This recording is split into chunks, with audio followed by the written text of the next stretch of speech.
அது மட்டும் இல்லைங்க, திமுக காரங்களுக்கு எதற்கு இதனுடைய சக்தி தெரியலங்க ஐயா. யாருமே படிச்சு அங்க அதிகாரத்துக்கு வரல. அக்கா தமிழிசை அக்கா சொன்னாங்க, நான் படிச்சேன், எத்தனை சப்ஜெக்ட்ல பாஸ் ஆனேன், இதெல்லாம் பாருங்க. உதயநிதி ஸ்டாலின் டிகிரி வாங்கியிருக்காரா தெரியாது, எங்க படிச்சாரு தெரியாது, அவரு பரீட்சை பேப்பர் யார் எழுதுனா தெரியாது. தமிழ்நாட்டினுடைய கல்வித்துறை அமைச்சர் இந்த ஊரை சார்ந்த அன்பில் மகேஷ் பொய்யாமொழி, அவர் இன்னும் இதைவிட முக்கியமான பொறுப்பு இருக்கு. அகில உலக உதயநிதி ரசிகர் மன்றத்தினுடைய தலைவர். நான் ஏதோ உங்க கைத்தறலுக்காக சொல்லிங்க, அகில உலக உதயநிதி ரசிகர் மன்றத்தினுடைய உண்மையான தலைவர் அன்பில் மகேஷ் பொய்யாமொழி.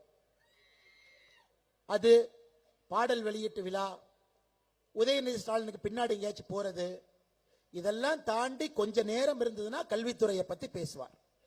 இவர்களுக்கு கல்வியை பற்றி என்ன தெரியுங்க? யோசிச்சு பாருங்க.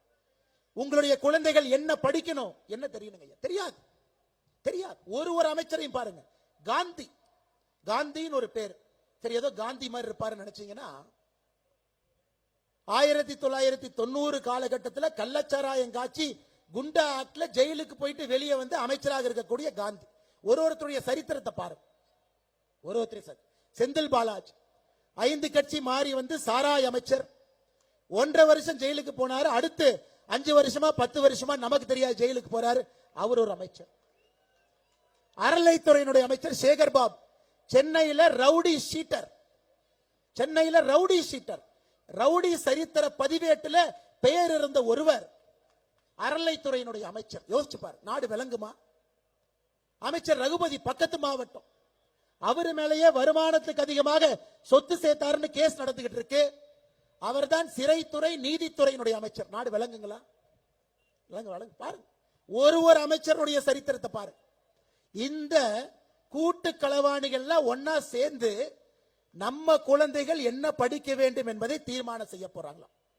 ஒரு ரவுடி கிளாஸ் எடுத்தா ரவுடி தாங்க கிடைப்பான், நல்ல ஆசிரியர் கிளாஸ் எடுத்தா நல்ல பையன் கிடைப்பான்.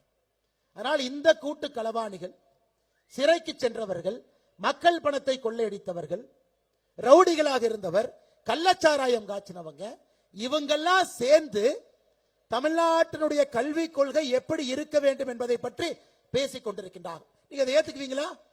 அன்பு சொந்தங்களே, நீங்க அதை ஏத்துக்குவீங்களா? கர்ம வீரர் காமராஜர் ஐயா கல்வி கொள்கையை பத்தி சொன்னா ஏத்துக்கலாம், புரட்சி தலைவர் டாக்டர் எம்ஜிஆர் ஐயா சொன்னா ஏத்துக்கலாம். தன்மை இருக்கிறது. அரசியல் தலைவராக இருந்து அதுபோல் மாண்போடு வாழ்ந்திருக்கின்றார் ஐயா நரேந்திர மோடி அவர்கள். ஒரு கல்விக் கொள்கை எப்படி இருக்க வேண்டும் என்று சொன்னாலும் நாம் ஏத்துக்க போறோம். ஆனா இந்த கூட்டு களவாணிகள்லாம் சேர்ந்து தமிழகத்தினுடைய கல்விக் கொள்கை எப்படி இருக்க வேண்டும் என்று சொல்லிக் கொண்டிருக்கின்றார்கள். அதை எப்படி நாம் ஏத்துக்க போறோம்? நீங்களே யோசிச்சு பாருங்க.